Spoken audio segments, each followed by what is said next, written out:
अस्सलाम वालेकुम। आप देख रहे हैं फ़ज़ाइल रमज़ान और मैं हूं आपकी होस्ट सैयदा हिना सुहेल। आप सबको हमारी तरफ से रमज़ान करीम बहुत बहुत मुबारक हो।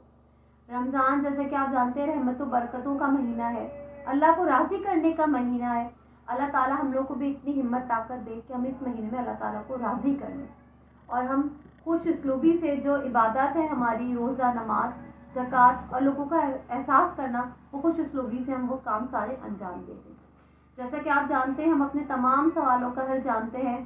हमारे साथ जो मौजूद होते हैं मौलाना साहब से, तो वो किसी तारुफ के अब तो मुझे नहीं लगता कि मोहताज हैं, आप लोग सब उनको जानते होंगे, लेकिन फिर भी आपसे उनका तारुफ करवाते हैं। हमारे साथ मौजूद है मौलाना सैयद अनस अली।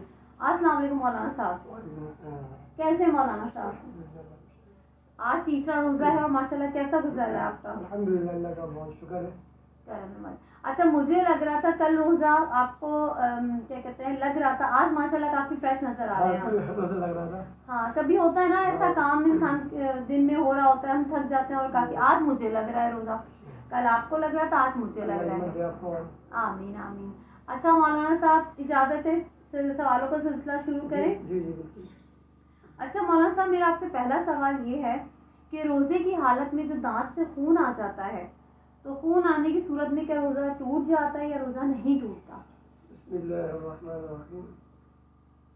देखिए मतलब अगर दांतों से खून आ जाए तो इस पर देखेंगे कि जो आपका लुआब है उस पर खून गालिब है या आपका जो थूक है वो गालिब है। अच्छा। मिसाल के अगर हम थूक फेंकते हैं जी जी तो इस बात में सुर्खी कम होती है। जी और जी थूक ज़्यादा होता है तो अगर हालत में जाए तो रोज़ा नहीं टूटेगा। अच्छा अच्छा। लेकिन अगर आप अपना लुआब फेंकते हैं तो उसमें सुर्खी ज़्यादा है, यानी खून ज़्यादा है और उसको आप अंदर लेके आते हैं हालत में, अच्छा।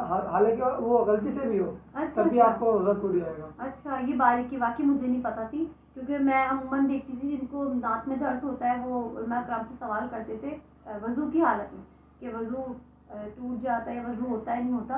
ये आपने बहुत अच्छी बात बताई।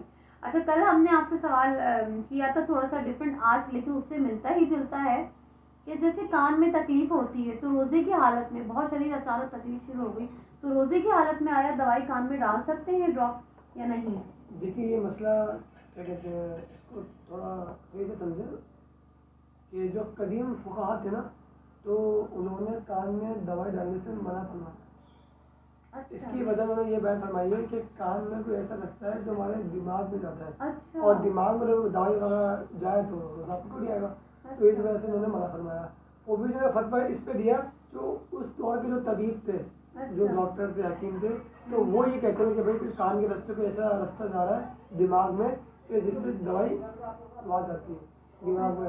तो तभी फुक़हा ने फतवा दिया कि भाई ये जायज़ नहीं है तो रोज़े के हालत में दवाई डालना। लेकिन मौलाना साहब, कल आपने बताया था आँख में आप डाल सकते हैं, इवन अगर वो गले में चली जाए। ये बात मैं आपको बताऊँ ना आगे, लेकिन अभी जो जदीद जो हमारे डॉक्टर्स हैं, तबीब हैं, तो वो ये फरमाते हैं कि कान में कोई ऐसा रास्ता नहीं जो दिमाग में जा रहा हो। अच्छा। तो इस पे अब हो गया इख्तिलाफ जी। तो बाद उलमा कहते हैं कि कान में दवाई डाल सकते हैं और बाद कहते हैं कि डाल नहीं सकते हैं। तो जो हमने अपने साथ से पढ़ा है, सुना है, तो हमारे साथी का जो फतवा है तो वही मैं आप हज़रात के सामने अर्ज़ करूँगा। हमारे साथी फरमाते हैं कि कान में दवाई डाल सकते हैं। अच्छा अच्छा। और जो आप बात कर रही हैं आग की, जो कल आग का भी जिक्र किया था हमने कि दवाई अगर आग में डालने हालत में जायका भी है तब भी उससे रोज़ा नहीं टूटेगा। जो जायका आ रहा दवाई थोड़ी आ रही है, उससे रोज़ा नहीं टूटेगा। कान में ही दवाई डाल सकते हैं और आँख में भी दवाई डाल सकते हैं, उसमें कोई हर्ज नहीं है, कोई मज़ाक़ा नहीं है। सही सही। अच्छा मौलाना साहब, मुझे ये बताइए कि रोज़े की हालत में अगर किसी को हम ब्लड दें तो वो कैसा है?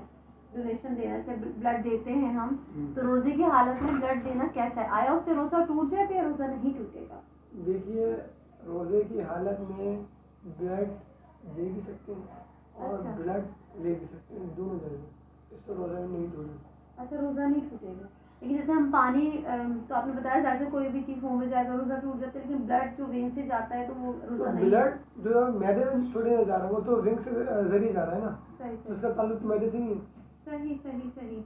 अच्छा, कभी ऐसा है डॉक्टर साहब, जाहिर सी बात है, कोई पेशेंट है बीमार हो गया, रोज़े की हालत में है, ऑक्सीजन प्रॉब्लम हो गई तो उसे फ़ौरन ऑक्सीजन लगानी है, तो वो ऑक्सीजन लगाने से उसमें कोई कभी ऐसा होता है कि मेडिसिन भी डली हुई होती है, कभी सारी सिंपल ऑक्सीजन भी होती है, तो ऑक्सीजन लगाने से रोज़ा ज़ायल होने का खतरा तो नहीं है?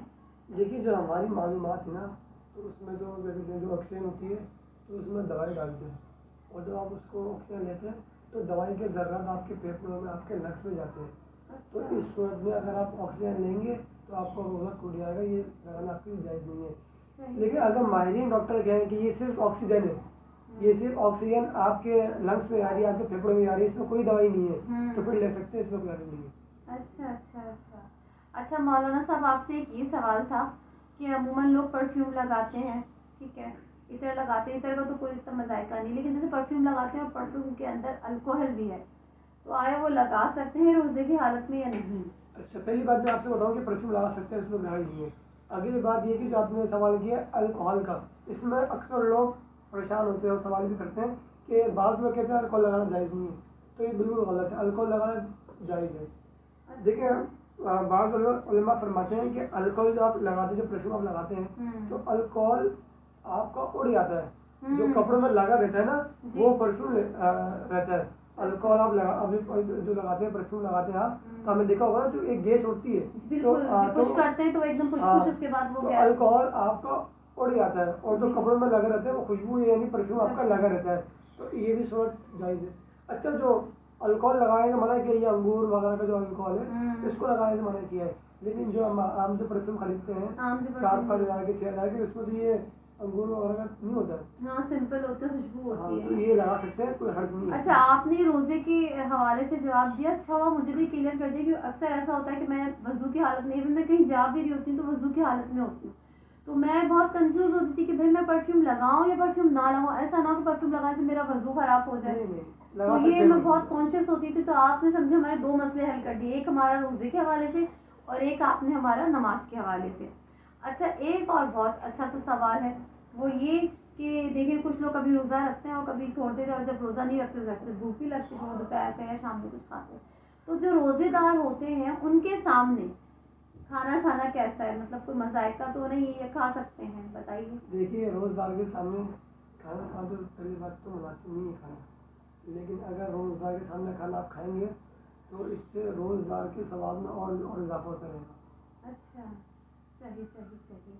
अच्छा, और मौलाना साहब आपसे मेरा आखिरी सवाल है, वो ये जैसे हम किसी को अफ्तारी भेजते हैं और हम साहिब हैसियत हैं, अगर किसी की इस्तिताअत नहीं है वो तो जाहिर सी बात है, कोई मसला नहीं, लेकिन अगर कोई साहिब इस्तिताअत है, अल्लाह ने उसे दिया, वो बहुत माशाल्लाह अपने दस्तरखान को वसी किए हुए है, बहुत उसके दस्तरखान पे चीज़ें हैं अल्लाह ताला की, और जब वो किसी को अफ्तारी भेजता है तो भेजने में अगर वो बुखिल करता है, यानी कि वो बहुत कम, बहुत थोड़ी मकदार में अफ्तारी भेजता है कि जो एक बंदे के लिए भी नाकाफ़ी हो, तो ऐसा बताइए, मतलब कैसा है, क्या अल्लाह ने उसको दिया तो बहुत है, लेकिन जब वो देने पे आ रहा है तो एक बंदे की भी अफ्तारी नहीं है। देखिए इसका ताल्लुक जो है ना, ये है सवाब से।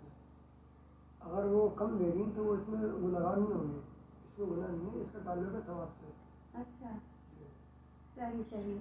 बहुत शुक्रिया मौलाना साहब, आपकी आमद का, आपसे बहुत कुछ सीखने को मिलता है, और अल्लाह ताला हमारे इस प्रोग्राम को ऐसी जारी और सारी रखे, और आप लोग भी हमारे प्रोग्राम को ऐसी अप्रिशिएट करते रहिएगा। इंशाल्लाह अगले प्रोग्राम के साथ आपकी खिदमत में हाजिर होंगी अपनी टीम के साथ, सैयदा हिना सुहेल। जब तक कि अपना बहुत ख्याल रखिएगा, इंशाल्लाह फिर मुलाकात होगी। अल्लाह हाफिज़।